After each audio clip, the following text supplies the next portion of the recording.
Hello everybody, সবাইকে সাদর আমন্ত্রণ জানাচ্ছি আজকের লাইভ ক্লাসে, যেখানে আমরা দেখবো সমন্বয় চাবিদা আর ব্যাংক সমন্বয় বিবরণী। সো ব্যাংক সমন্বয় বিবরণীটা নিয়ে আসলে ভেবেছিলাম আগের ক্লাসে কিছু কথা বলবো, কিন্তু হিসাব বিজ্ঞানের নীতিমালা নিয়ে আসলে এত কিছু বলার ছিল যে ব্যাংক সমন্বয় বিবরণীটাকে ইনকর্পোরেট করা যায়নি। সো এখন করবো সমন্বয় চাবিদা এবং ব্যাংক সমন্বয় বিবরণী। তো শুরু করছি সমন্বয় চাবিদা নিয়ে।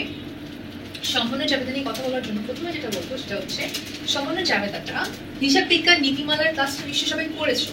সো হিসাব বিজ্ঞান নীতিমালার ক্লাসের সাথে একটু লিঙ্ক করে বলি যে সমন্বয় জাবেদাটা আসলে আমরা কোন ধারণার উপর ভিত্তি করে থাকি। সেটা হচ্ছে হিসাব কাল ধারণা।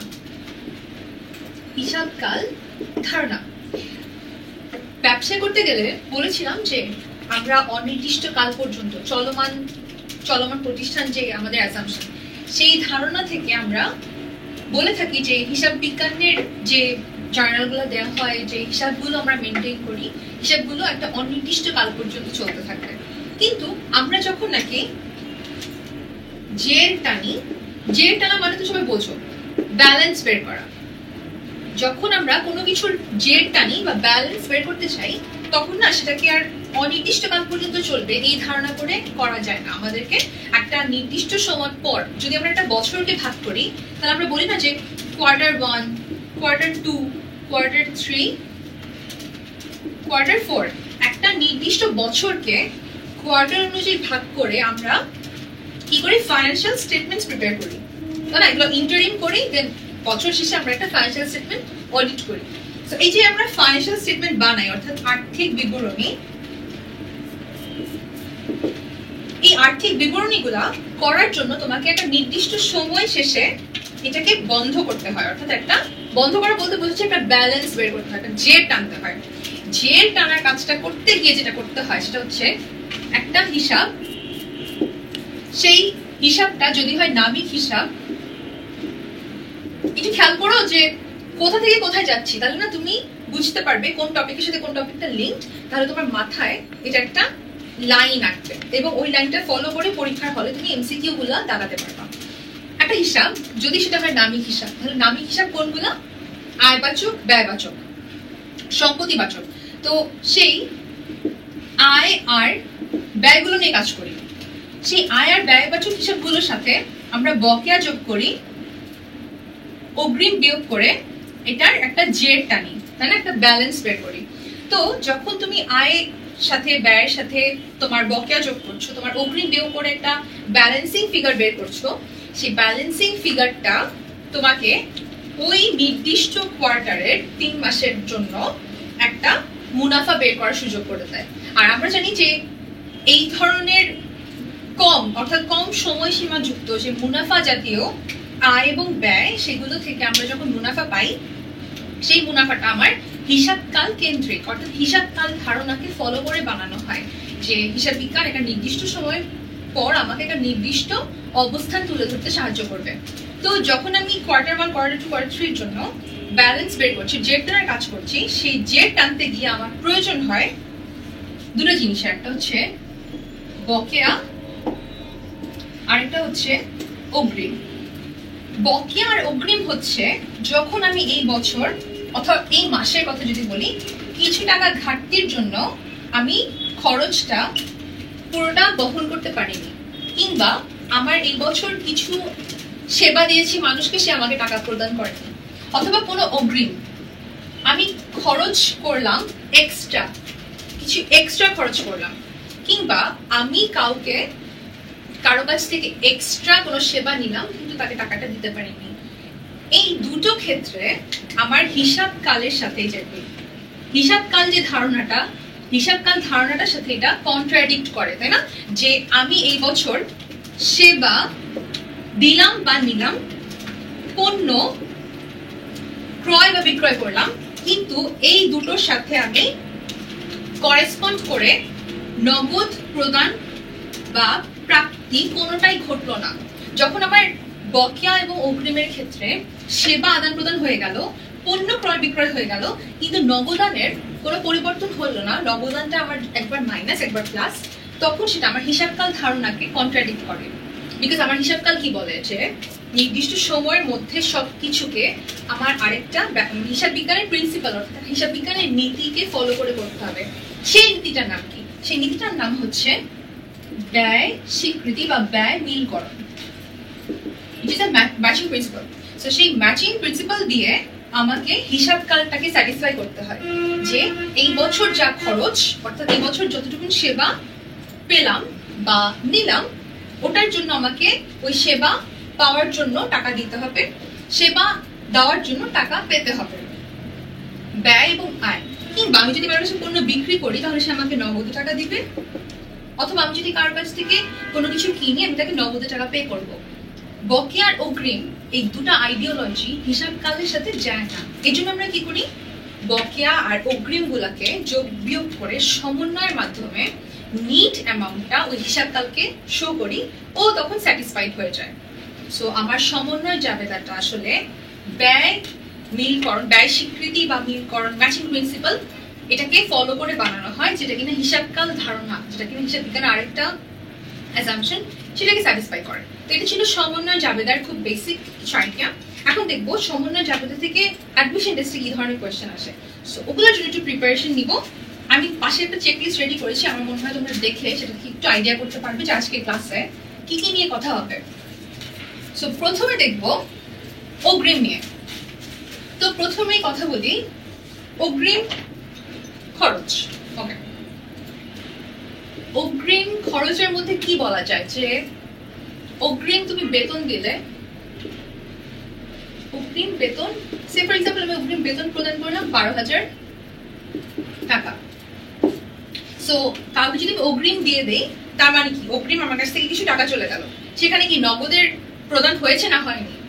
উত্তরটা হচ্ছে নগদের প্রদান হয়েছে। বিকজ তুমি জানো যে যখন তুমি জার্নাল এন্ট্রি করবা, জাবেদা জার্নাল এন্ট্রি করবো, তখন আমরা কি লিখবো যে অগ্রিম বেতন, আমি খুব শর্টকাটে করছি, আমি যেভাবে করছি এভাবে আসলে পরীক্ষার হলে করো না, আমি অ্যাডমিশন টেস্টের ক্লাস দেখে এভাবে দেখাচ্ছি। আর নগদান, আমার জাস্ট টাইম কনজিউমিং হবে তো লেখাটা, এই জন্য আমি এটা দিলাম না। এখানে দেখো, এখানে একটা নগদের প্রদান হচ্ছে, তাহলে নগদের প্রদান করলে তো আমি একটু আগে বলছিলাম হিসাবকালে তো নগদের প্রদান হওয়ার কথা না। সো কখন এটা নগদটা স্যাটিসফাই করবে না? যখন বললাম অগ্রিম বেতন প্রদান। অগ্রিম কথাটা কখনো একটা হিসাবকালের জন্য হয় না, অগ্রিম বলতেই বোঝায় মোর দেন ওয়ান, অর্থাৎ আমার 1 মাসের বেশি সময়ের জন্য বেতন দেওয়া হয়েছে বলেই আমি বলেছি এটা অগ্রিম বেতন। তাহলে পরবর্তী মাসে গিয়ে আমাকে এটাকে সমন্বয় করতে হবে। তখন পরবর্তী মাসে গিয়ে যখন আমার এই 12,000 টাকা থেকে, সে ফর এক্সাম্পল আমার আচ্ছা যদি আমার 12,000 থেকে 3/4 করে দেই, তাহলে আমি একটা কাজ করতে পারবো, আমি বলতে পারবো যে আমার 4, যদি আমার 12,000 টাকা 4 মাসের জন্য দেওয়া হয়, প্রথম মাসে যখন আমার একটা নগদান দেওয়া হয়েছিল তখন পুরোটাকে আমি জার্নালাইজ করেছিলাম। কি হবে যখন আমি পরবর্তী মাসগুলোতে যাব, তখন তো আমি 12,000 টাকার জন্য কিছু দেখাবো না, 12,000 টাকার জন্য যে নগদ প্রদান করলাম ওটাও আমার এখন কনসার্ন না। পরবর্তী মাসে গিয়ে প্রথম 3/4 আমি কি করলাম, ওই পরিমাণ সেবা আমি গ্রহণ করলাম। বুঝতে পারছো তো, তুমি যখন কাউকে বেতন দিচ্ছ এর মানে কি, এর পরিবর্তে তুমি তার থেকে সেবা নিচ্ছ, সে তোমাকে সেবা দিচ্ছে তোমার প্রতিষ্ঠানকে। তো এই 3/4 যখন পরবর্তী মাসে আমি সেবা নিলাম, প্রাপ্ত লিখি, সেবা প্রাপ্ত, তখন পরবর্তী মাসে গিয়ে আমি 3/4 এর জন্য কি করব, তখন তো নতুন করে আমি টাকা দিতে পারবো না, তখন আমি সমন্বয় জাবেদা করবো। সমন্বয় জাবেদা অনুযায়ী তখন ঘটনাটা দাঁড়াবে বেতনটা কতটুকু বেতন, বেতনটা ঠিক এই পরিমাণ বেতন 12,000-এর। সো এই 9,000 টাকা তখন আমার জন্য ওই প্রথম মাসের পর পরবর্তী মাসে গিয়ে বলবো যে আমার 3,000 টাকা বেতন আর 9,000 টাকা আমার অগ্রিম। সরি, বলতে চাচ্ছিলাম যে এই 9,000 টাকা আমার তখন ব্যালেন্সিং ফিগার, আর বেতন হবে তখন 3,000 টাকা। আমি বলে 9,000 টাকার আগে এখানে লিখে ফেলেছিলাম। সো বেতনটা 3,000 টাকা। এই বেতনটা যদি 3,000 টাকা হয় তাহলে এখানে ক্রেডিট তুমি কাকে করবা, ক্রেডিট করবা লাস্ট টাইম যে কিনা অগ্রিম ছিল ওই অগ্রিমের ফিগারটা। তাহলে কি হবে ঘটনাটা, অগ্রিম বেতন নামে যদি আমার কাছে একটা হিসাব থাকে, সেটার ব্যালেন্স যদি থেকে থাকতো 4 মাস আগে 12,000 টাকা, এখন কি হবে,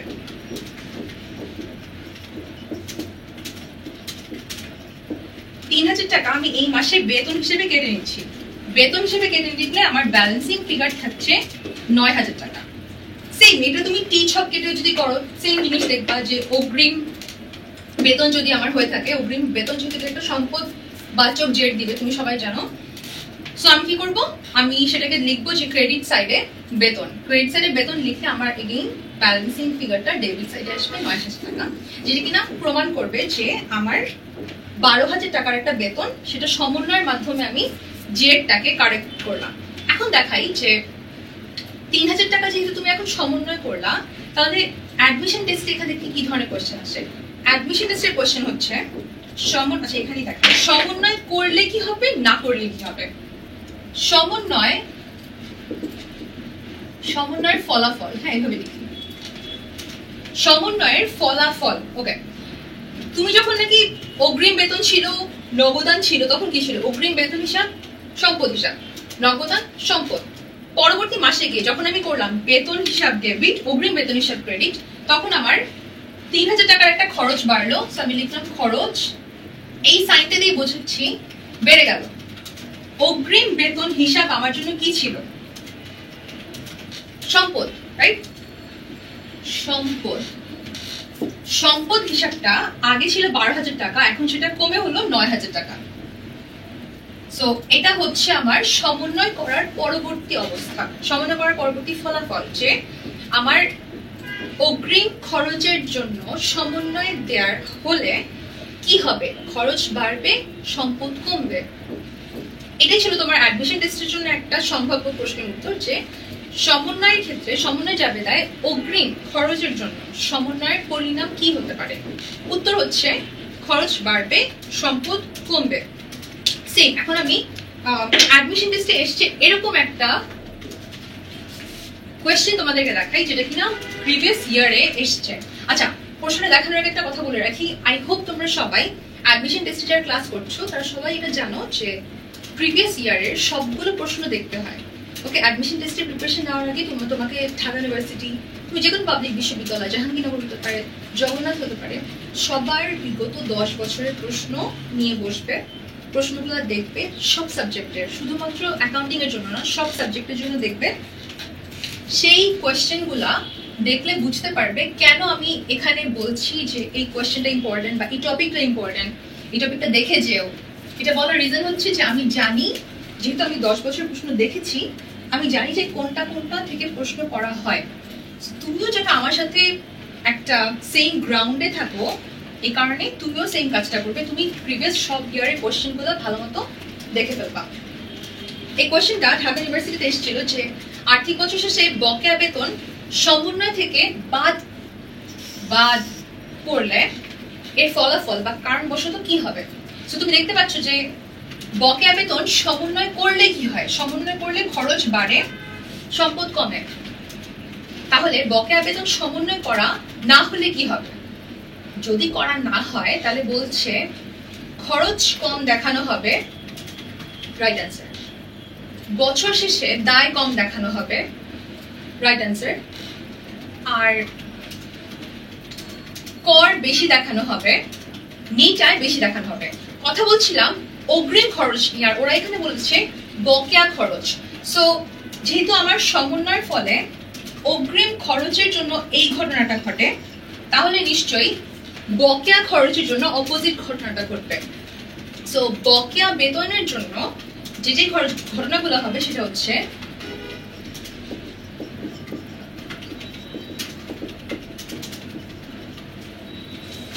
অপোজিট। এটাকে আমরা একটু করে আবার দেখাচ্ছি, সো প্যানিক করার কিছু নেই। এই কোয়েশ্চেনটা দিয়ে স্টার্ট করলাম।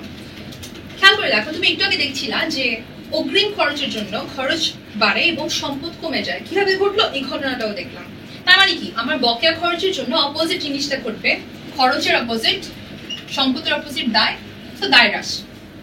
খেয়াল করো এই সবগুলো ঘটনা ঘটবে যদি তোমার বকেয়া বেতন বাদ পড়ে যায়, অর্থাৎ বকেয়া খরচ যদি সমন্বয় করা না হয়। ঘটনাগুলো কি? খরচ কমে যাবে, নিট আয় কমে যাবে, অর্থাৎ নিট মুনাফা, মুনাফার উপরে আমরা কর চার্জ করি, সো মুনাফা কম, কর কম, নিট কর বেশি দেখানো হবে যদি আমরা সমন্বয় না করি। আর যদি আমরা সমন্বয়টা করে থাকতাম তাহলে আমাদের খরচটা ঠিক মতো দেখানো হতো, তখন মুনাফাটা ঠিক মতো আসতো, মুনাফার উপর আমার তখন করটাও কম হতো। আর এখন আমার করটা বেশি হবে যেহেতু আমি খরচটা দেখাই নাই। আবার বছর শেষে দায় কম দেখানো হবে, which is true, সো এটা রাইট অ্যান্সার। যেহেতু সবগুলো পরে বুঝতেই পারছো যে উপরিউক্ত সবগুলো। এই প্রশ্নটা তোমাদেরকে দেখানোর রিজন হচ্ছে যেহেতু ঢাকা বিশ্ববিদ্যালয়ে এই চ্যাপ্টার থেকে কোশ্চেন করা হয়, এই কারণে আমরা এই চ্যাপ্টার থেকে বাকি আরো যে 3টা সমন্বয় যাবে না সেটা দেখবো, যাতে করে পরীক্ষার হলে আমাদের জন্য অ্যান্সার করা একটু ইজি হয়। চলে যাচ্ছি অগ্রিম বেতনের পর বকেয়া বেতন হলে কি হবে। বকেয়া বেতন ভিত্তিক যেহেতু একটা প্রশ্ন দেখলাম, সো বকেয়া বেতনটা আমরা এখন ডিসকাস করছি। বকেয়া বেতন, ওকে, বকেয়া বেতন হলে ডেফিনেটলি যদি আমি ধরে রাখি 12,000 টাকা খরচের বকেয়া, ওকে, সো 12,000 টাকার খরচের বকেয়া মানে আমার যা খরচ সেই খরচের জন্য আমি টাকা দিতে পারিনি, খরচ হয়েছে কিন্তু আমি টাকাটা প্রদান করতে পারিনি, এর মানে আমার খরচের বকেয়া। সো খরচটার নাম যদি হয় বেতন, তাহলে আমি বেতনটা খেয়াল করো, বেতনের কাজটা, বেতন পাওয়া মানে বেতন দিতে গেলে কি হয়, আমাদের কাছে সেবা নিতে হয়, তো আমি সেবাটা তার থেকে গ্রহণ করলাম কিন্তু তাকে আমি টাকাটা দিলাম না, সো সেবার কাজটা হয়ে গেছে সেবা প্রাপ্ত। একটু খেয়াল করো কেন কোনটা ডেবিট হয় কোনটা ক্রেডিট হয়। সেবা প্রাপ্ত, সেবা পাওয়ার কাজটা তুমি করে ফেলেছো না, তো সেবা পাওয়া হয়ে গেছে, যেটা হয়ে গেছে ওই হিসাবটার সাথে কখনো অগ্রিম বা বকেয়া যোগ হবে না, ওই হিসাবটা একা একা বসবে, অর্থাৎ বেতন হিসাব ডেবিট, যেই ঘটনাটা হওয়ার জন্য নগদ দেওয়ার কথা ছিল সেটা তুমি দিতে পারোনি, না পারার ফলে এটা তোমার জন্য দায়, এই কারণে বকেয়া বেতন ক্রেডিট। এখানে একটা জিনিস বলে রাখি, সমন্বয় যাবে না, এন্টায়ার সমন্বয় যাবে না, আমরা যা কিছু নিয়ে কাজ করব সেগুলো হবে অগ্রিম আর বকেয়া।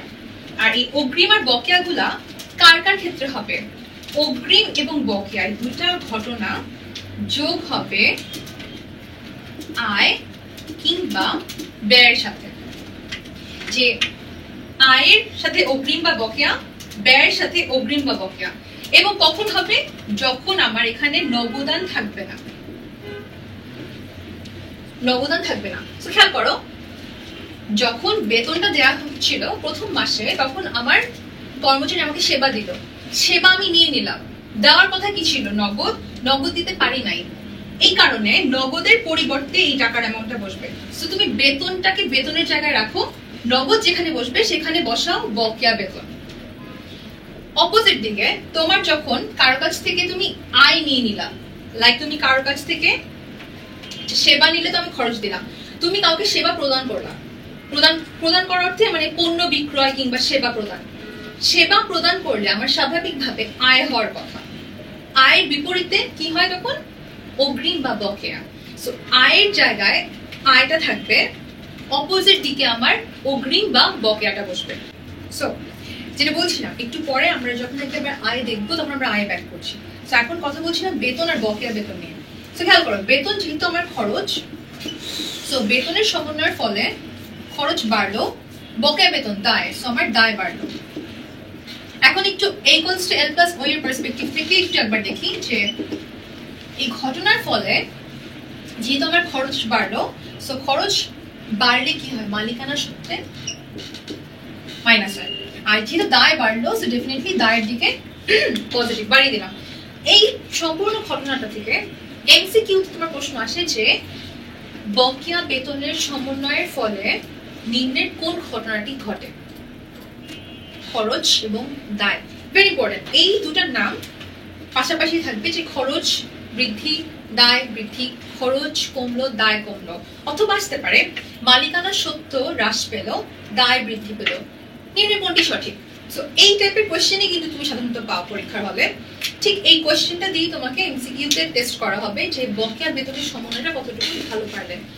ভাড়া থেকে শুরু করে বেতন যে কোনো ধরনের খরচের বকেয়ার ক্ষেত্রে এটা প্রযোজ্য। এরপর দেখবো আয় সংক্রান্ত আরেকটা দাখিলা, যেটা নিয়ে একটু কথা বলছিলাম যে আয়ের ক্ষেত্রে অপোজিটটা হবে। তবে আমরা এটা একটু ইজি ওয়েতে পুরোটাই দেখবো। অগ্রিম অগ্রিম আয় আগে দেখি। সবাই জানো যে অগ্রিম আয় মানেই হচ্ছে এটা আমার জন্য একটা দায়, রাইট? অগ্রিম আয় মানে দায়, মানে আমি কারো কাছ থেকে সেবা প্রদান করলাম, কাউকে সেবা প্রদান করলাম বা পণ্য বিক্রয় করলাম, এই দুটো ক্ষেত্রে আমার কি হয়? আয়ের উদ্ভব হয়, তাই না? সো আমি সেবা দিলাম, নগদ পণ্য মানে পণ্য বিক্রয় করলাম, কিন্তু কোনো ক্ষেত্রে কেউ আমাকে নগদ দিল না, নগদ নাই। সো নগদ না থাকার ফলে আমার আয়ের বিপরীতে নগদ কোনো প্রাপ্তি ঘটলো না, তখনই বকেয়া আর অগ্রিমের ঘটনাটা ঘটে। যে সেবা প্রদানটা কখনো আগে করা হয়, কখনো পরে করা হয়।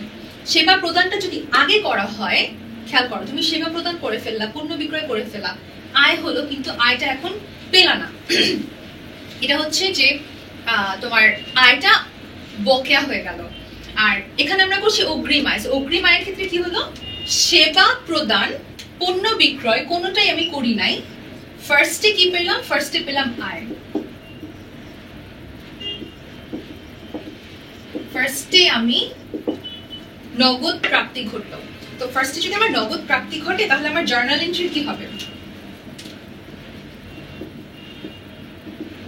আমি শর্টকাটে লিখলাম নগদান হিসাব, হিসাব নগদান হিসাব ডেবিট, অগ্রিম আয়, সেবা আয় হিসাব ক্রেডিট। এক্ষেত্রে যেহেতু তুমি আগে নগদ টাকা পেয়েছো, আগে তুমি সেবাও প্রদান করনি, একটু কেটে দিই, কথা আস্তে আস্তে কেটে দিই, তাহলে বুঝতে পারবে যেটা ক্রস আউট। সেবাও প্রদান করো নাই, পণ্য বিক্রয় করো নাই, ফার্স্টে তুমি নগদ টাকা পেয়ে গেলা। সো নগদ টাকা পাওয়ার ফলে আয় হিসাবের সাথে অগ্রিম মানে কথাটা যোগ হবে, যেহেতু এটা আমার হিসাবকাল অনুযায়ী ফিটিং করে না, যেহেতু এটা আমার হিসাবকাল অনুযায়ী ফিটিং করে না, সো আমার হিসাব কালের এটা পরিপন্থী, অর্থাৎ এই হিসাব কালের জন্য এটা প্রযোজ্য নয়। তখন কি করব? তখন আমি যেই জার্নাল এন্ট্রিটা দিব পরবর্তী হিসাব কালে, যখন আমার, আচ্ছা খেয়াল করো, এখানে আমি যদি বলি যে নগদ প্রাপ্তি 10,000 টাকা, আচ্ছা নগদ প্রাপ্তি 10,000 টাকা, এই 10,000 টাকা আমি 2 মাসের জন্য পেলাম। 2 মাসের জন্য যদি তোমাকে 10,000 টাকা দেওয়া হয়, তাহলে নিশ্চয়ই এই মাসে তোমার 5,000 টাকা নগদ টাকা আমার এখন মানে সেবা দেওয়া হয়ে গেছে। যেহেতু আমি নগদ টাকার জন্য 5,000 টাকা সেবা প্রদান করলাম, সো এই 10,000 টাকা থেকে এখন আমার 5,000 টাকা মাইনাস হবে কি নামে? আয় হিসাব। দ্যাট মিন্স এটা আমার এই হিসাব কালের জন্য প্রযোজ্য। সো আয় হিসাবে যদি বাদ যায়, তাহলে বাকি যে ব্যালেন্স, সেই ব্যালেন্সটা আমার হবে অগ্রিম আয় হিসাব। ঠিক সেম জিনিসটা আমরা জার্নাল এন্ট্রিতে এখন দেখি, যে জার্নাল এন্ট্রিটাতে সমন্বয়টা কিভাবে করব।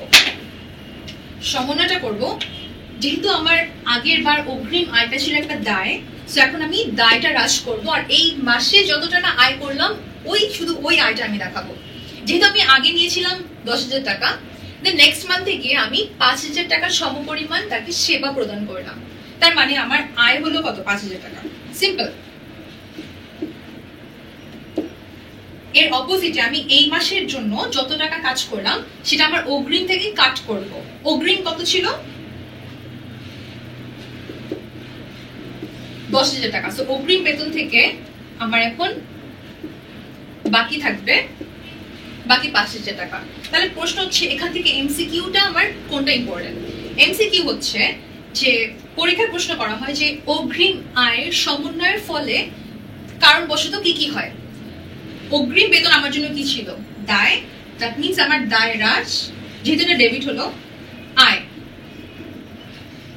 আমি যদি a equals to l plus OE তে দেখি, ফার্স্টে আই নিয়ে কথা বলি। যেহেতু আয় বাড়লে মালিকানা সত্ত্ব বাড়ে, প্লাস যেহেতু দায় হ্রাস, সো লায়াবিলিটি মাইনাস, অর্থাৎ আমার দায় হ্রাস পাবে এবং আয় বৃদ্ধি পাবে, মালিকানা সত্ত্ব বৃদ্ধি পাবে, দায় হ্রাস পাবে। সো মানে দুটা নাম দিয়ে তোমাকে একই জিনিস ইন্ডিকেট করা হয়, সেটা হচ্ছে আয়। আয় কিংবা মালিকানা সত্ত্ব দিয়ে আয়কে ইন্ডিকেট করা হয়, যেটার জন্য মালিকানা সত্ত্বটা বেড়ে যায়। ঠিক এরকম একটা সিনারিও একটা ছোট কোয়েশ্চেন দেখে দেখবো, যেটা কিনা ঢাকা ইউনিভার্সিটিতে এসেছিল, এই কারণে এই কোয়েশ্চেনটা পিক করা। তো আশা করছি প্রশ্নটা তোমরা সবাই দেখতে পাচ্ছ। ওকে, এইটা হচ্ছে প্রশ্ন যে বকেয়া আয় হলে কি হবে। বকেয়া আয় হলে কি হবে? বকেয়া আয়ের জন্য অর্জিত বকেয়া আয় হওয়ার কোয়ালিটি কি কি? বকেয়া আয় হওয়ার কোয়ালিটি হচ্ছে অর্জিত হওয়ার আগে লিপিবদ্ধকরণ।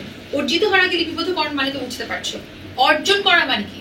অর্জন করা হচ্ছে আয় কখন অর্জন হয়? যখন আমি কাউকে সেবা দিই, পণ্য বিক্রি করে ফেলি, আমার কাজ শেষ, আমার পক্ষ থেকে সব কাজ শেষ। এখন মনে করো মিস্টার এক্স আর মিস্টার ওয়াই এর মধ্যে যদি কাজ হয়, এক্স কি করে? সেবা দান করে, আর ওয়াই কি করে? নগদ প্রদান। আমি শুধু নগদ লিখলাম। তো আমার যখন সেবা দানের কাজ কমপ্লিট হয়ে যায় কিন্তু নগদানটা দেওয়া হয় না, তখন সেটাকে আমরা বলি অর্জিত। অর্জন করলাম, আমি আমার আয়টা অর্জন করলাম কিন্তু এখন পর্যন্ত নগদ টাকা পাইনি। তাহলে কি বকেয়া আয় কোনটা হবে?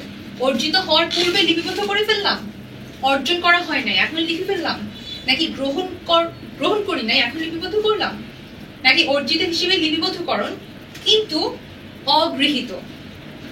এই কথাটা মানে হচ্ছে অর্জিত হিসেবে তুমি লিখলা তোমার হিসাবের খাতায়, অর্থাৎ অগ্রিম লিখলা, বকেয়া লিখলা, কিন্তু সেটা এখন পর্যন্ত গ্রহণ করলাম না। আর একটা হচ্ছে ইতিমধ্যে অর্জিত এবং গৃহীত, আর একটা হচ্ছে খরচ হিসেবে লিপিবদ্ধকরণ। সেটা হচ্ছে আমরা যখন পড়ছিলাম অগ্রিম আয়, আর এখন আমি দেখাচ্ছি বকেয়া আয়, যেটা একটু পরে দেখবো। তো এই বকেয়া আয় সংক্রান্ত একটা, যেটা তোমার প্রশ্ন এসেছিল ঢাকা ইউনিভার্সিটি, সেটা নিয়ে কথা বলছিলাম যে বকেয়া আয় হচ্ছে যখন তুমি কার কাছে সেবা প্রদান করছো কিন্তু নগদ টাকা পাওনি। ঠিক এই ঘটনাটা যেটা আমরা দেখাচ্ছিলাম, এটার অপোজিট ঘটনাটা, যে সেবা প্রদান করছো কিন্তু নগদ পাওনি, এবং সেবা যখন প্রদান করছো তখন অনুপার্জিত আয় হিসেবে লেখা হয়। আর এই অনুপার্জিত আয়ের জন্য যেটা মানে রাইট অ্যান্সার, সেটা হচ্ছে যে অর্জিত হিসেবে লিপিবদ্ধকরণ কিন্তু অগৃহীত। And this is the right answer. এই অ্যান্সারটা সংকলিত একটা এমসিকিউ, যেটা প্রিভিয়াস ইয়ারে এসেছিল। তো মনে হলো তোমাদের সাথে শেয়ার করি, এবং এটা দেখানোর মধ্য দিয়ে আমরা বকেয়া আয়টা কি, বকেয়া আয়টাতে ফেরত যাচ্ছি। আশা করছি কারো বুঝতে প্রবলেম হচ্ছে না। তো কন্টিনিউ করছি সমন্বয় জাবেদার নেক্সট পার্ট, যেটা কিনা বকেয়া আয়। বকেয়া আয়টা কখন হয়, কিভাবে হয়? বকেয়া আয়ের জন্য একটু আগে দেখাচ্ছিলাম যে তুমি সেবা প্রদান কিংবা পণ্য বিক্রয় করে ফেললে কিন্তু নগদটা পাওনি। একটু আগে বলছিলাম যে সেবা প্রদান করিনি, নগদ পণ্য বিক্রয় করিনি, কিন্তু নগদ টাকা পেয়ে গেছি।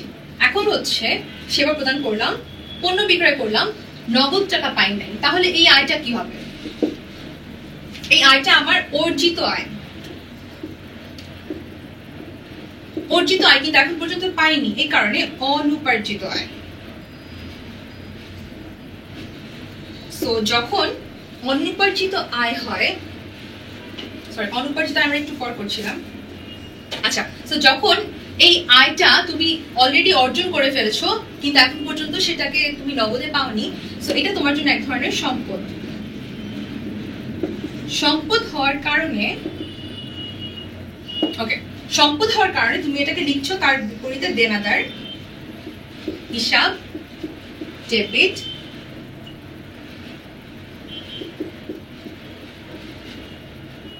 আয় যখন অগৃহীত হয় তখন আমরা সেটাকে বলি বকেয়া। বকেয়া অর্থাৎ আয় অগৃহীত, ক্রেডিট। এই যে আয়ের অগৃহীত হওয়াটা, যেটা কিনা তুমি এখন পর্যন্ত অর্জন করেছো কিন্তু গ্রহণ করতে পারোনি, অর্থাৎ অনুপার্জিত আয়, এই আয়টার জন্য তোমার সমন্বয়ের ফলে সম্পদ বাড়লো এবং সম্পদ হ্রাস পেল প্রথম ক্ষেত্রে। তাহলে আমরা যখন সমন্বয় করব তখন ঘটনাটা কি দাঁড়াবে, যেটা নিয়ে বেসিক্যালি আমার প্রশ্নটা করা হয় অ্যাডমিশন টেস্টে। এটা তো আমার প্রথম মাসের ঘটনা, রাইট? পরবর্তী মাসে গিয়ে যখন আমাকে সে কিছু টাকা নগদ প্রদান করবে, অর্থাৎ যখন নগদের কিছু টাকা আমার কাছে আসবে, নগদে কিছু টাকা আমার কাছে আসলো, তখন আমি কি করব? তখন আমি লিখব নগদান ডেবিট বকেয়া আয়, অর্থাৎ অনুপার্জিত আয়টা তখন আমার আয় হয়ে যাবে, আয় ক্রেডিট। খেয়াল করে দেখো, তখন আমাকে নতুন করে সে নগদ টাকা দিবে না। পরবর্তী মাসে সে কি বলবে, তোমাকে তো আগে আমি অগ্রিম দিয়েছিলাম, তুমি অগ্রিম থেকে টাকা কেটে নাও। সো আমি তখন লিখবো অনুপার্জিত আয়, এই যে এই জিনিসটার নাম, আরেকটা নাম অনুপার্জিত, আমি তখন মুছেছিলাম দেনাদার লেখার জন্য। বকেয়া আয়, আয় অগ্রহীত, অনুপার্জিত আয়, এখান থেকে এই ব্যালেন্সের টাকাটা তখন এখানে শিফট করবে। অনুপার্জিত আয় ডেবিট আয়, তখন শুধুমাত্র আয় একা বসবে। কেন? কারণ ওই মাসে ঠিক অত পরিমাণে আমি সেবার প্রদানের বিপরীতে নগদ টাকা পেয়েছি, অর্থাৎ আমার মিলকরণ ম্যাচিং প্রিন্সিপাল অনুযায়ী তখন আমার যতটুকুন খরচ হয়েছে সেবা প্রদান করার জন্য অতটুকুন আমাকে নগদ প্রদান করা হয়েছে, যেটা কিনা আয়ের কারণে আমরা বলে থাকি রেভিনিউ রিকগনিশন, অর্থাৎ আয় স্বীকৃতি। কেন স্বীকৃতি এটা বলবো বলেছিলাম? স্বীকৃতি বিকজ যখন তুমি আয়টাকে অগৃহীত ছিল তখন তুমি বলতে পারছো না যে এই আয়টা আমার। যখন তুমি ওই পরিমাণে সেবা প্রদান বা পণ্য বিক্রয়ের জন্য নগদ টাকা পেয়েছো তখন বলতে পারছো যে হ্যাঁ, এই আয়টা আমি আর্ন করেছি, I have earn this. So এই আনআর্নড রেভিনিউটা তখন টার্নস ইনটু আয়। তো যখন অনুপার্জিত আয়টা আমার আয় রূপান্তরিত হয় তখন সমন্বয়ের ফলে কি হয়, এই প্রশ্নটা পরীক্ষার হলে আসে। অনুপার্জিত আয় ছিল আমার জন্য দায়, দায় হ্রাস ডেবিট, অর্থাৎ দায় কমে গেল, দায় হ্রাস আর আয় বৃদ্ধি। এটাকে একটু a equals to l plus ওই দিয়ে যদি তুমি দেখো, ওকে, যদি এটাতে আমরা দেখাই তাহলে বোঝাতে পারবো যে অনুপার্জিত আয় আমার হ্রাস পেল, তাহলে আমার দায় হ্রাস, আমার মালিকানা সত্য, অর্থাৎ মালিকানা সত্য ছিল আয় দিয়ে প্রকাশ করছি, আমার আয় বৃদ্ধি পেল। এটা ছিল আয়ের জন্য একটা ছোট্ট এমসিকিউ। সো এই এমসিকিউটা তোমার জন্য অনেক ইম্পর্টেন্ট মনে রাখা, যে আমার সমন্বয়ের ফলে কি প্রভাব পড়ে আয়ের ক্ষেত্রে। এখন বকেয়া আয় দেখানোর পর, আচ্ছা এই লাস্ট কোয়েশ্চেনটা তোমাদের সাথে একটু শেয়ার করি। যদি অনুপার্জিত আয়ের জন্য সমন্বয় দাখিলা দেয়া না হয় তাহলে কি হবে? একটু আগে আমরা দেখছিলাম যে সমন্বয় দাখিলা দিলে কি হবে, আর এখন দেখবো যদি অনুপার্জিত আয়ের জন্য সমন্বয় দাখিলা দেয়া, এখানে একটা ছোট্ট একটা ওয়ার্ড আছে দেখো, সমন্বয় দাখিলা দেয়া না হয় তাহলে কি হবে। অনুপার্জিত আয় যখন অর্জন করো তখন তুমি কি করো, অনুপার্জিত আয় whatever ডেবিট আয় ক্রেডিট।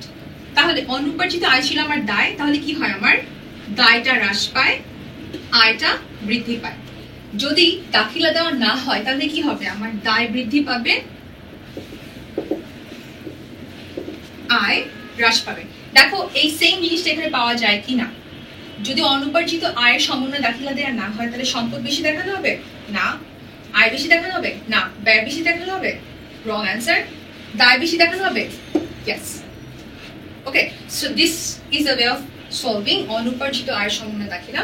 তো আমার মনে হয় তোমাদের এটা থেকে আর কোনো প্রবলেম নেই।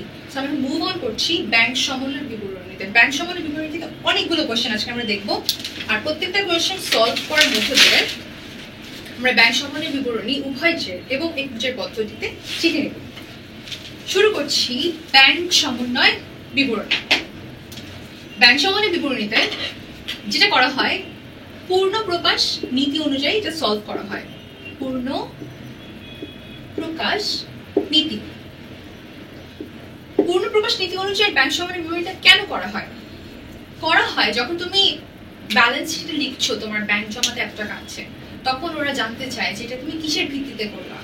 বিকজ ব্যাংক স্টেটমেন্ট তো সবসময় আগে দেওয়া হতো না। আগে যেটা করতো যে আমি নবদান বইয়ের দেখতাম আমার কাছে কত টাকা আছে ব্যাংক জমা, ব্যাংক দেখতো ওর পাসবুকে কত টাকা আছে। সো এই দুটার মধ্যে গরমিল হতো। গরমিলটা হতো একটা নির্দিষ্ট তারিখে,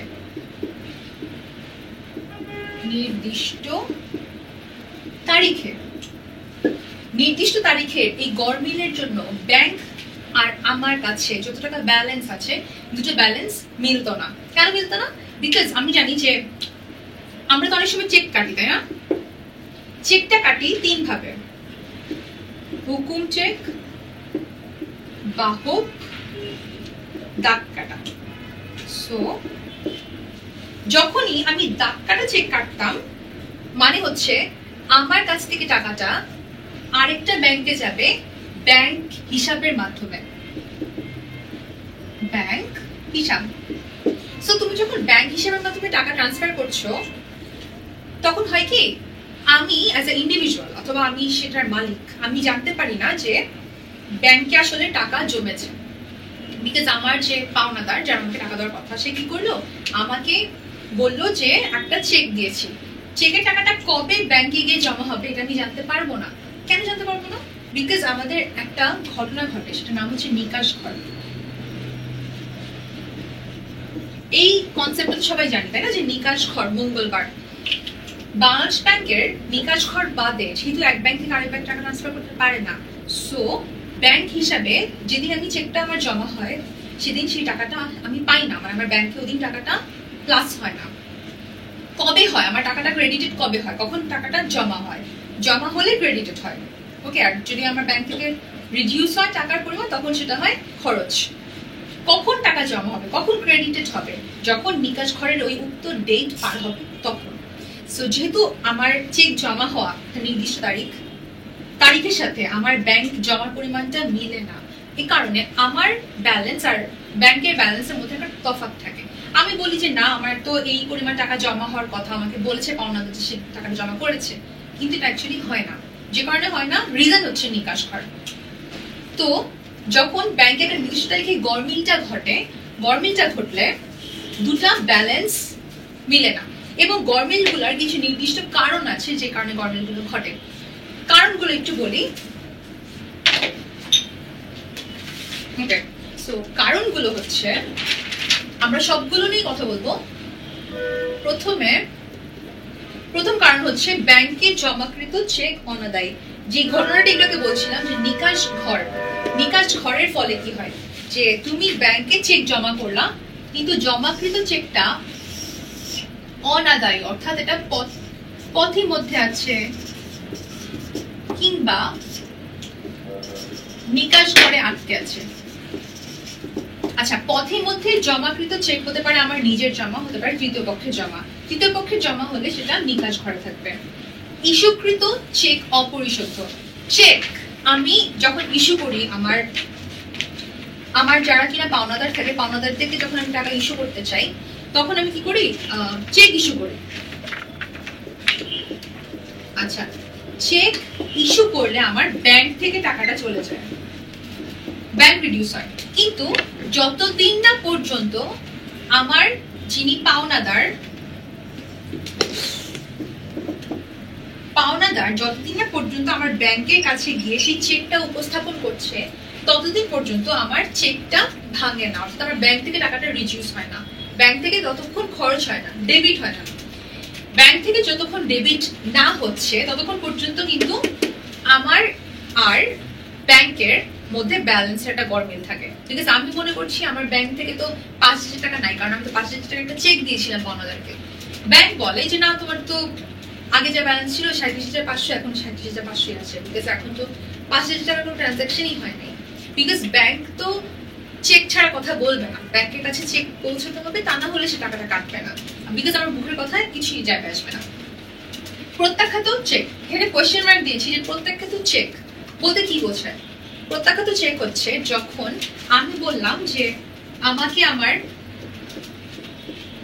দেনাদার একটা চেক দিল, দেনাদারের সেই চেকটা আমি যখন ভাঙাতে গেলাম তখন দেখলাম আমার ব্যাংক যখন ভাঙাতে গেল, মানে টাকাটা উঠায় আনতে গেল ডাকাটা চেক, সো তখন সে দেখলো যে দেনাদারের ব্যাংক অ্যাকাউন্টে জিরো, দেনাদারের ব্যাংক অ্যাকাউন্টে কোনো টাকা নাই, not sufficient fund.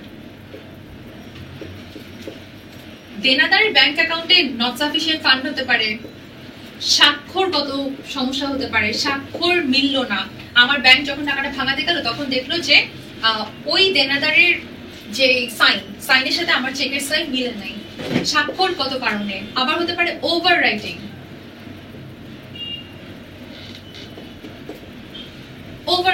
Over writing এর জন্য আমার ব্যাংক চেক প্রত্যাখ্যান করে দেবে। এই সমস্ত কারণে যখন চেক প্রত্যাখ্যান হয়ে যায় তখন চেক প্রত্যাখ্যান হলে ঘটনাটা আগে কে জানে? ব্যাংক। সো ব্যাংক কি করে তোমার জন্য তখন অটোমেটিক্যালি টাকাটা আর কিছুই করে না, সেই টাকাটা আর বাড়াতে পারে না।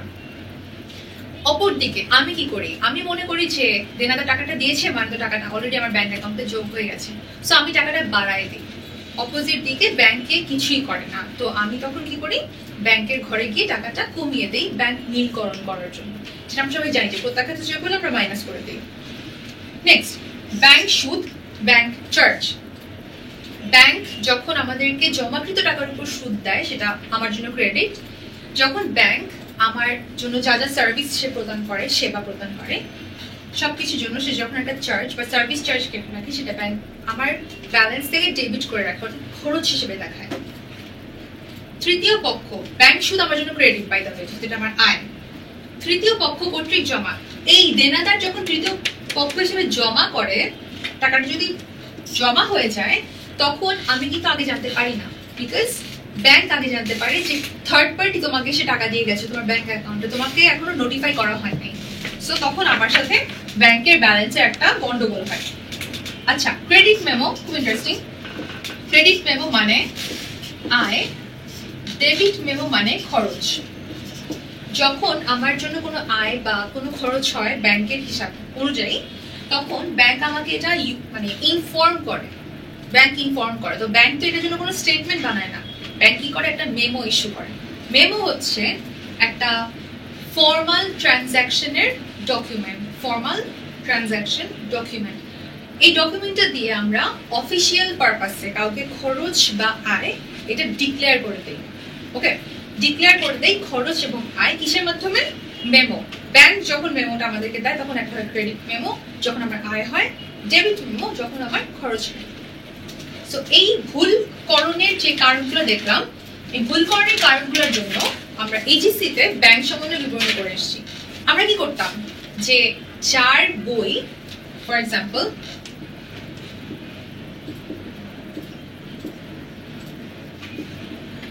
ক্যাশ বুক ভার্সেস পাসবুক।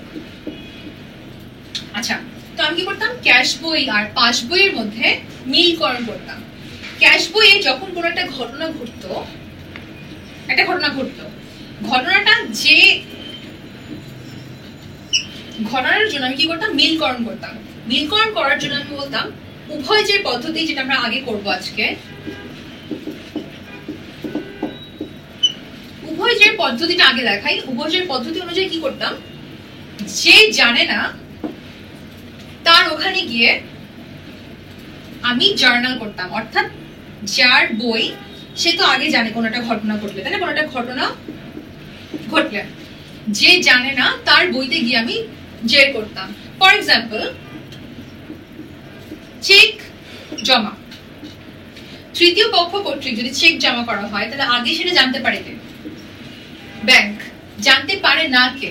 আমি। সো আমি আমার বইতে এসে প্লাস করে দিতাম। চেক প্রত্যাখ্যান,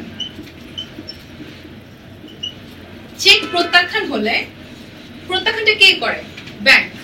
ব্যাংক ঘটনাটা জানে, তো আমি কি করতাম? আমার বইতে এসে মাইনাস করে দিতাম। এভাবে আমরা মিলকরণ করতাম না? সেম ঘটনাটা আমরা আজকে কিছু প্রশ্ন সলভ করার মাধ্যমে একদম ফেস টু ফেস অ্যাডমিশন টেস্টে কিভাবে করতে হবে সেটার জন্য প্রিপারেশন নিব। বিকজ তুমি যখন ইটিসি তে করতে তুমি তো ছক টেনে লাস্টে গিয়ে ব্যালেন্স বের করতে, কিন্তু অ্যাডমিশন টেস্টে তোমাকে একটা ছোট এমসিকিউর মাধ্যমে সেটা বের করতে বলা হবে। তো আমরা কি করব? হাতে কলমে দেখব যে জাস্ট একটা কোয়েশ্চেন দেখে কিছু নাম্বার যোগ বিয়োগ করে কিভাবে কাজটা করা যায়। শুরু করছি ফার্স্ট প্রশ্ন দিয়ে।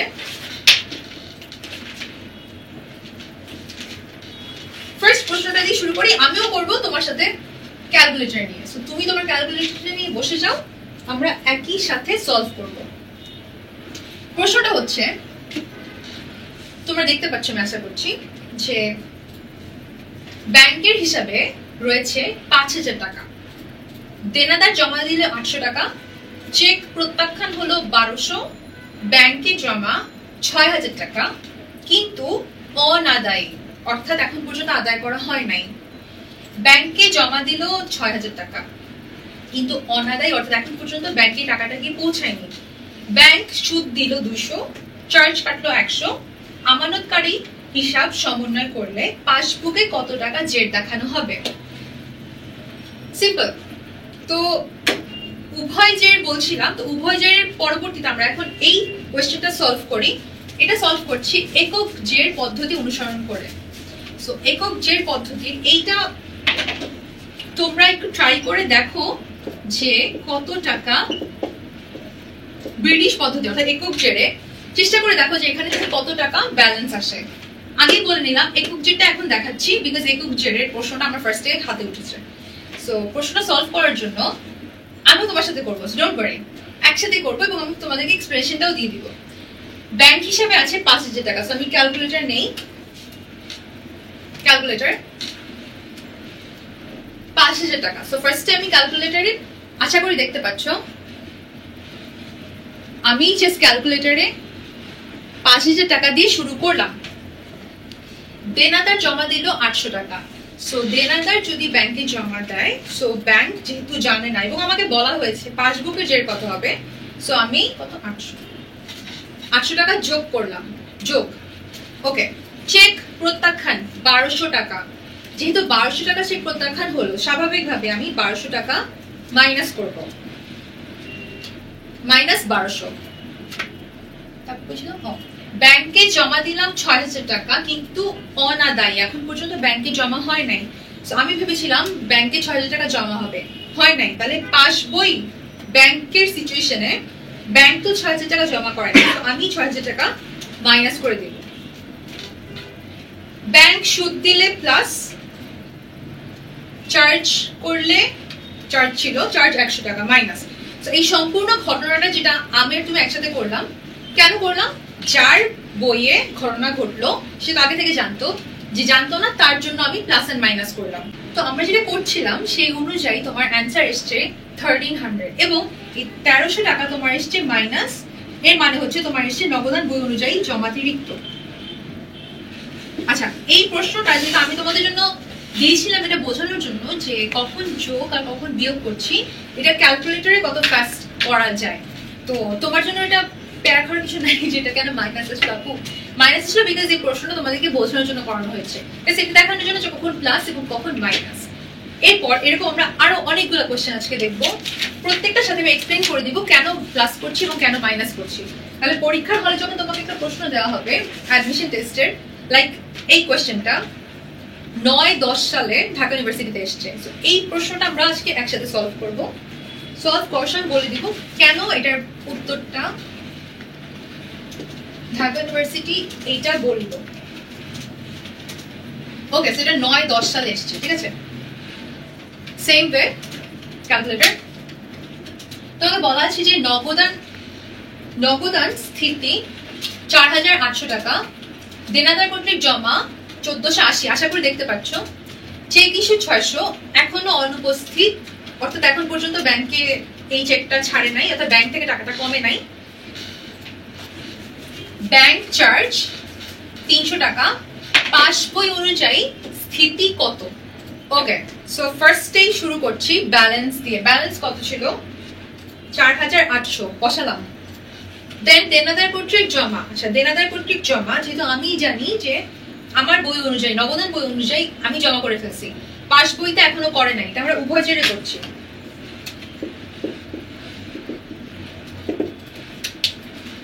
উভয় জের পদ্ধতি অনুযায়ী আমি আমার বইতে জমা করেছি, তাই না? দেনাদার কর্তৃক জমা আমি জানি, নগদান বই লিখছে আমি জানি, ব্যাংক জানে না। সো আমি ব্যাংকের বইতে যে তোমাকে বলেছে পাস বইতে কত, রাইট? প্রশ্নটা একটু খেয়াল করো, তোমাকে ব্যাংক সমান নির্মাণ থেকে যে কোনো প্রশ্ন করা হোক, খেয়াল রাখবা তোমার কাছে কি আছে তোমার কাছে কি জানতে চাচ্ছে, কোন বইয়ের জেড জানতে চাচ্ছে, সেই অনুযায়ী তুমি ক্যালকুলেটরটা হাতে নেবা।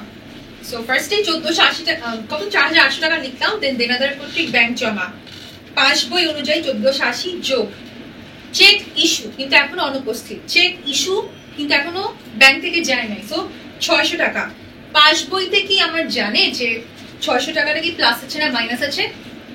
এটাই দেখার বিষয় যে যখন আমাকে নগদান বই আর পাস বই করা হয় তখন নগদান বই জানে যে আচ্ছা ব্যালেন্স কত 4800, নগদান বই জানে যে ব্যাংক জমা 1480, পাস বই জানতো না, আমি পাস বইতে গিয়ে টাকাটা প্লাস করে দিব।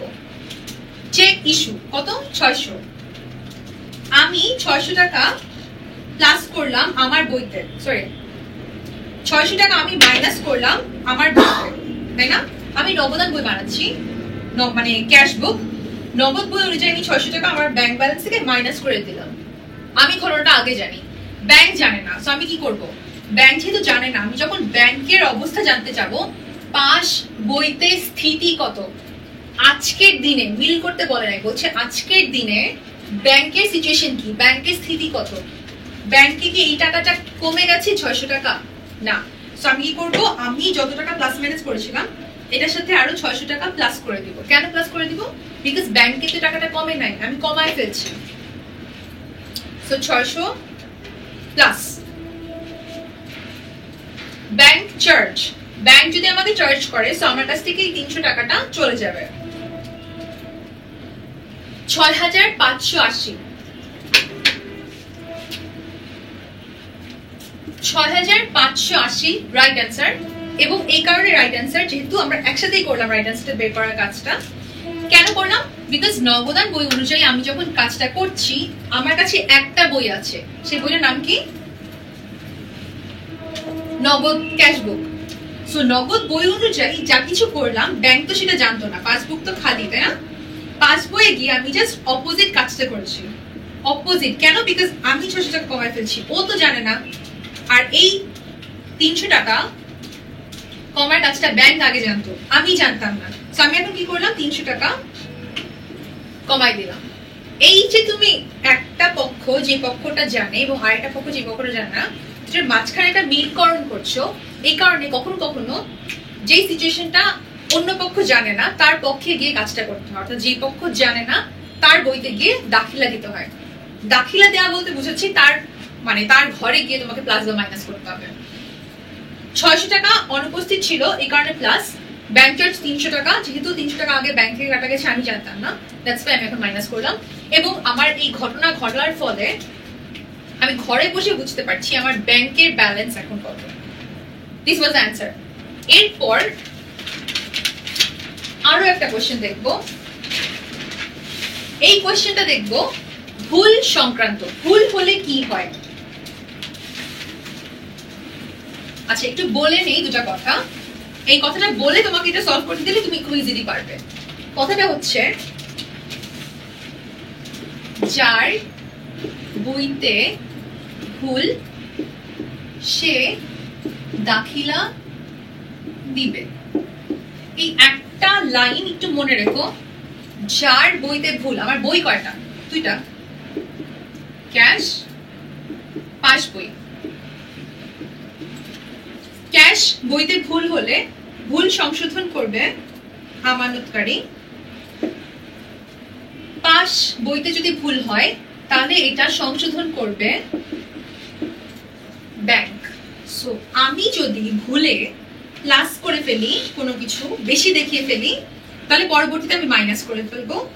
কোনো অংশ কম দেখায়, যদি কম দেখিয়ে ফেলি তাহলে আমি সেটাকে গিয়ে মানে কোনো অংশ কম দেখায় ফেলি প্লাস করবো, কোন অংশ যদি বেশি দেখায় ফেলি তাহলে পরে গিয়ে মাইনাস করব, কোন অংশ যদি কম দেখাই পরে গিয়ে প্লাস করব।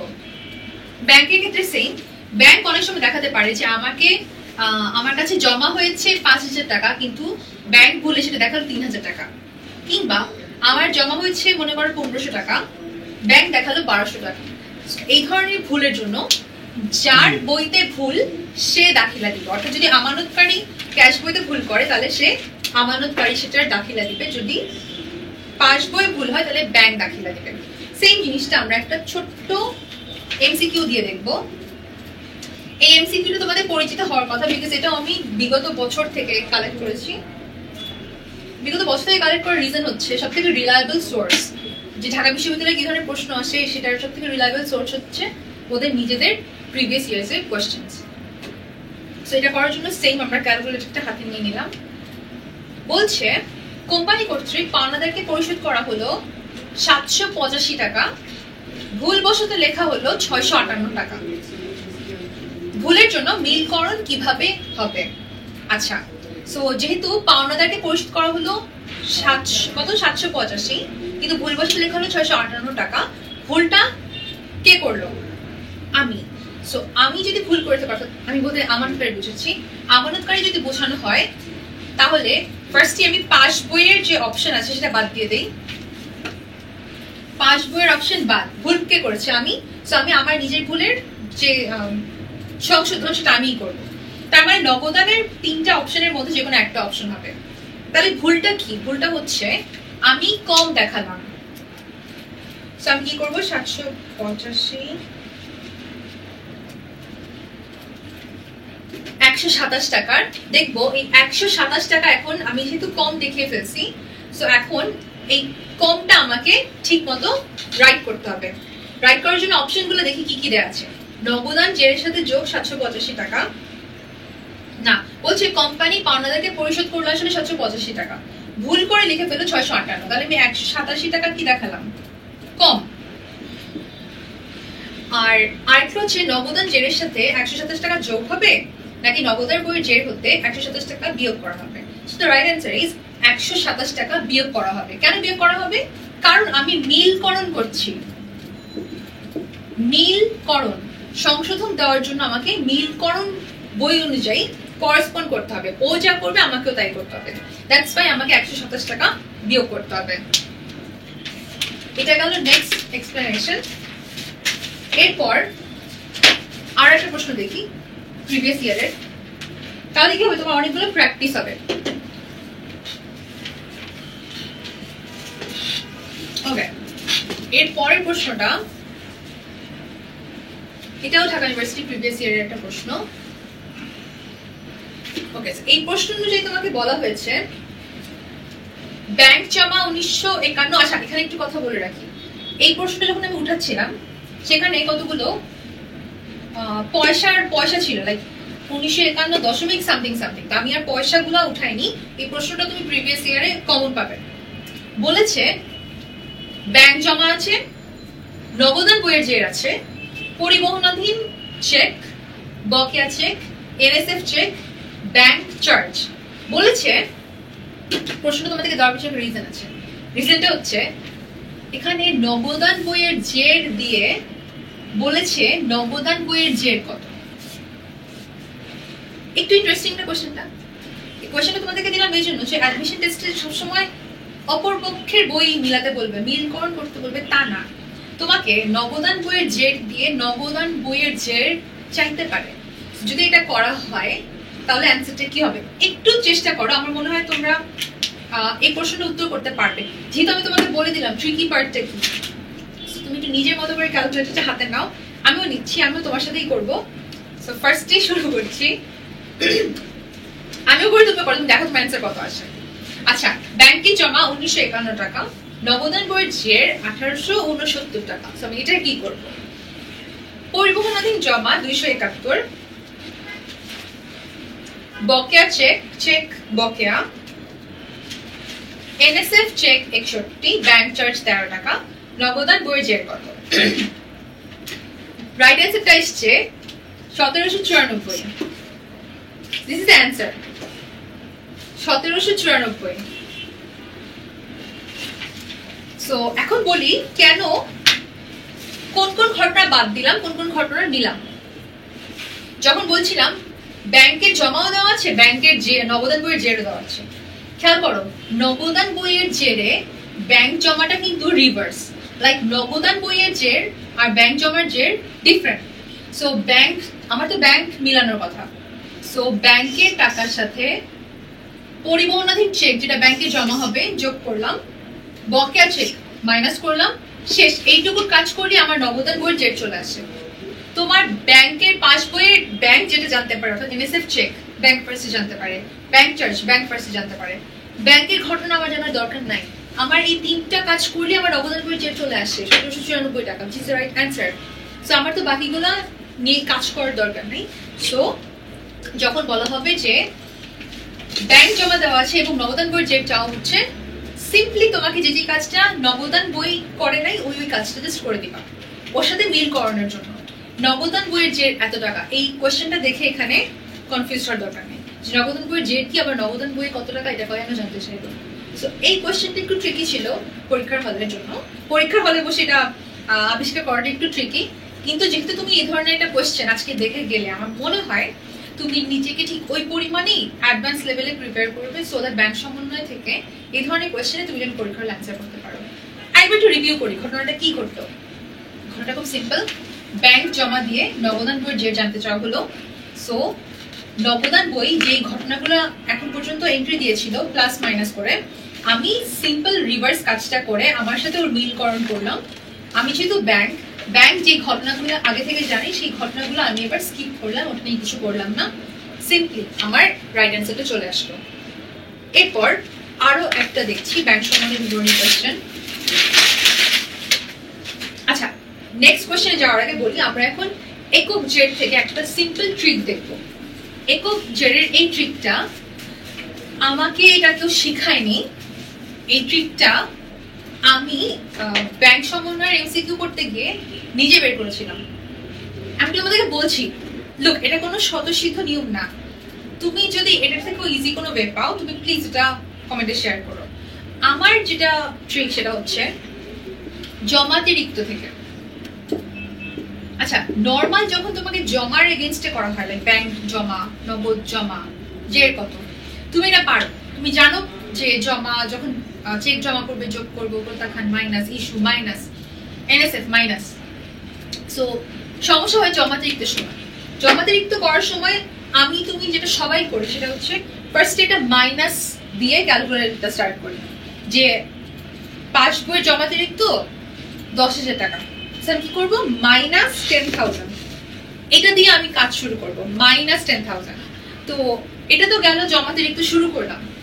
পাসবইয়ের জমাতিরিক্ত একরকম, নগদ বইয়ের জমাতিরিক্ত একরকম। সো দুটার সমস্যা মানে মেটানোর জন্য আমি কি করি, যখন বলি পাস বইয়ের জমাতিরিক্ত তখন আমি বলি পাস বইয়ের রিভার্স এন্ট্রি। যখন বলি নগদ জমাতিরিক্ত, নগদ বই অনুযায়ী জমাতিরিক্ত, দিস আর রাইট টার্মিনোলজি, নগদ বইয়ের উল্টা উল্টাবে অর্থাৎ রিভার্স হবে, অর্থাৎ উল্টাবে, দুই জায়গায় লিখলাম। আচ্ছা, এর মানে কি, যখন আমি চেক জমা করি তখন আমি কি করি প্লাস, যখন আমার ইস্যুকৃত চেক অনাদায়ী মাইনাস, এনএসএফ চেক মাইনাস, এখানে গিয়ে যখন পাস বই জমাতিরিক্ত হবে নগদান বইয়ের সব সেম থাকবে, ব্যাংকের জার্নালটা রিভার্সে যাবে, অর্থাৎ পাস বই অর্থাৎ ব্যাংক। আচ্ছা, ব্যাংক লিখে দিই না,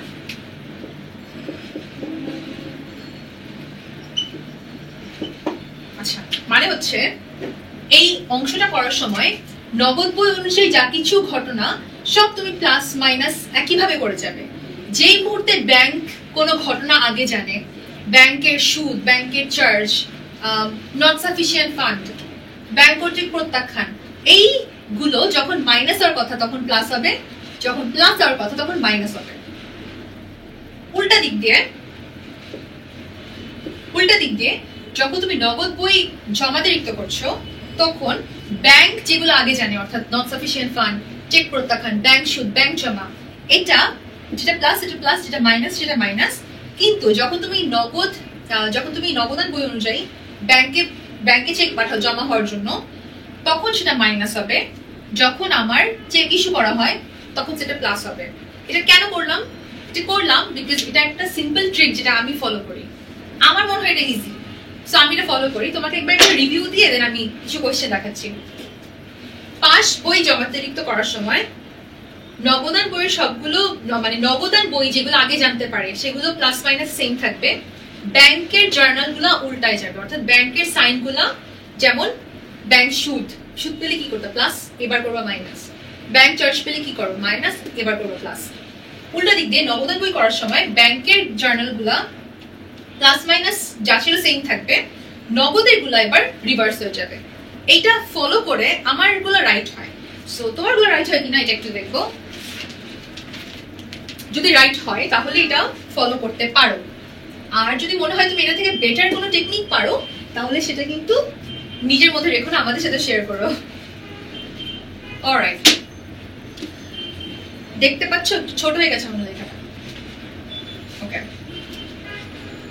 নগদান বইয়ের ব্যাংক জমা 50,000 টাকা। আচ্ছা, তো শুরু করছি 50,000 টাকা দিয়ে। আশা করি দেখতে পাচ্ছ 50,000 থেকে শুরু করার পর বলেছে 5,000 টাকার চেক জমা ব্যাংক আদায় করে নাই। যেহেতু ব্যাংক আদায় করে নাই, সো মাইনাস 2,000 টাকার চেক ইস্যু অপরিশোধিত, ব্যাংক সুদ দিলে প্লাস, ব্যাংক চার্জ, দেনাদার কর্তৃক জমা, চেক প্রত্যাখ্যান। সবার 39,500 টাকা আসার কথা, রাইট? এটা আমরা নর্মাল নিয়মে করলাম। যে নর্মালি কি করতাম, যে আমার নগদান বইয়ে ব্যাংক জমা আছে, পাস বইয়ের যে নির্ণয় করতে বলেছে, সো আমি জাস্ট পাস বই যেটা যেটা জানে না ওই জিনিসগুলোকে রিভার্স করলাম। যে আমি জানি ব্যাংকে চেক জমা হয়েছে, আমি প্লাস করে ফেলছিলাম, ব্যাংক তো এখন পর্যন্ত করে নাই, সো ব্যাংকের সিচুয়েশনটা কি মাইনাস, সো আমি মাইনাস করলাম।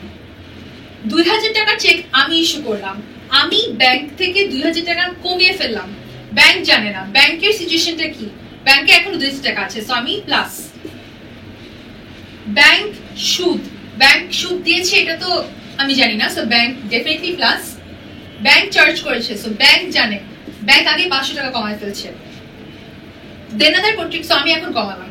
দেনাদার কর্তৃক জমাদান 1,000 টাকা। দেনাদার জমা দিলে, দেনাদার ব্যাংকে গিয়ে যেহেতু জমা দিয়েছে, সো ব্যাংকে 1,000 টাকা বেড়ে গেছে, যেটা আমি জানতাম না। আদায়ের জন্য জমাকৃত চেক প্রত্যাখ্যান।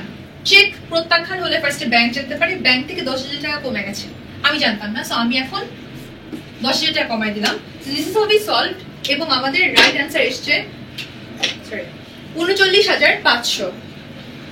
তোমাদের সবার সেম অ্যান্সার আসার কথা, এবং এটাই রাইট অ্যান্সার। এরপর জমাতিরিক্ত থেকে একটা করি, এটা তো নর্মালটা করলাম, জমাতিরিক্ত থেকে একটা করব। আই গেস এটা করলে তোমার বুঝতে ইজি হবে যে এটা আসলে মিলে কিনা, কতটুকু মিলে। ওকে, সো বলা আছে পাস বই অনুযায়ী জমাতিরিক্ত 20,000। তাহলে ডেফিনেটলি তুমি যখন ক্যালকুলেটর হাতে নিচ্ছ, ফার্স্টে একটা মাইনাস দিয়ে 20,000 টাকা লিখছো, বিকজ জমাতিরিক্ত নিয়ে কাজ করছি। গাইস খেয়াল করো, পাস বই জমাতিরিক্ত, পাস বই জমাতিরিক্ত। তাহলে বলেছিলাম পাস বই জমাতিরিক্ত হলে নগদের গুলা সেম থাকবে, শুধু ব্যাংকের গুলো রিভার্স হয়ে যাবে। দেখো তো মিলে কিনা। নগদের যখন করতে থাকি ট্রানজিট জমা 2,000 টাকা, 2,000 হলে আমরা কি করবো প্লাস, বকেয়া চেক মাইনাস, চেক ইস্যু কিন্তু ব্যাংক লিখেছে 300 টাকা, তাহলে আমার এটার মধ্যে ডিফারেন্স কত, 2700 টাকা। 2700 টাকাটা ব্যাংকের দেওয়ার কথা, সো ব্যাংক যেহেতু চেক ইস্যু করেছে, ব্যাংক আমাকে এটা কম করে লিখেছে, তাই না, কম করে দেখাইছে, এখন সেটাকে সে রিভার্স করে দিবে। সো মাইনাস, যেহেতু আমি ভুল সংশোধন করব, ভুল সংশোধনের ক্ষেত্রে আমি কিছু বলি নাই, তার মানে ভুল সংশোধন নর্মাল যেভাবে করার কথা সেভাবেই হবে। মাইনাস 2700। আদায়ের জন্য চেক জমা 5,000, কিন্তু ব্যাংক লিখেছে 2,000 টাকা। যেহেতু 3,000 টাকা একটা আমার বেশি দেখানোর কথা, সো আমি এখন 3,000 টাকা প্লাস। যেহেতু এটা ভুল, সো ভুলের সংশোধন যেভাবে করার কথা সেভাবেই হবে, কিছু চেঞ্জ হবে না। চেঞ্জ কোথায় হবে, not sufficient fund. Not sufficient fund কত, 6,000 টাকা। 6,000 টাকা নট সাফিসিয়েন্ট ফান্ড কি হওয়ার কথা ছিল মাইনাস, কিন্তু যেহেতু এটা ব্যাংক জমাতে পাস বইয়ের জমাতিরিক্ত, সো আমরা 6,000 টাকা মাইনাস না করে 6,000 টাকা প্লাস করব, 12,700। And this is the right answer. কোথায় লিখবো, ওকে। সো নগদান বই অনুযায়ী যদি জমাতিরিক্ত থাকে, তাহলে নগদান বইয়ের জার্নালগুলো জাস্ট উল্টায় যাবে, ব্যাংকেরগুলো সেম থাকবে। ব্যাংক যদি জমাতিরিক্ত থাকে অর্থাৎ পাস বই জমাতিরিক্ত, তখন নবদান বইগুলো সব সেম থাকবে, জাস্ট ব্যাংকের গুলো এসে রিভার্স হয়ে যাবে। তো এটা ছিল জমাতিরিক্ত সলভ করার একটা ইজিয়েস্ট ওয়ে, এটা আমি ফলো করি। যদি তোমার জন্য ইজি লাগে তাহলে তুমিও ফলো করতে পারো। আর ঠিক এই সাথে আমাদের আজকের ক্লাসটা এখানেই শেষ হলো। সমন্বয়, জাবেদা এবং ব্যাংক সমন্বয় বিবরণী। দেখা হবে নেক্সট ক্লাসে।